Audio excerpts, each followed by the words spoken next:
இப்போ நம்ம என்ன பார்க்க போகிறோம்னா 7805 வோல்டேஜ் ரெகுலேட்டர் பற்றி படிக்க போகிறோம். இந்த ஐசி வந்து 3 பின் ஐசி, சரிங்களா? இந்த 3 பின் ஐசியில் வந்து ஃபஸ்ட் பின் வந்து இன்புட் வோல்டேஜ், நடுவில் இருக்கிறது வந்து கிரவுண்டு, அவுட்புட் வோல்டேஜ் வந்து லாஸ்ட். அவ்வளோதான்.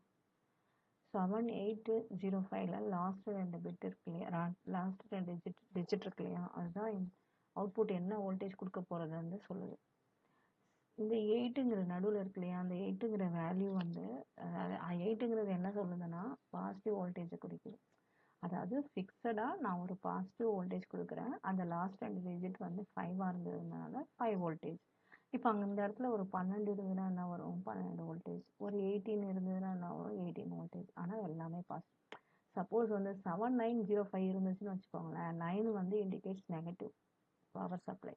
அப்போது நெகட்டிவ்ல 5 வோல்டேஜ் அவுட்புட்டாக கிடைக்கும். இவ்வளோதான் சிம்பிள், சரிங்களா?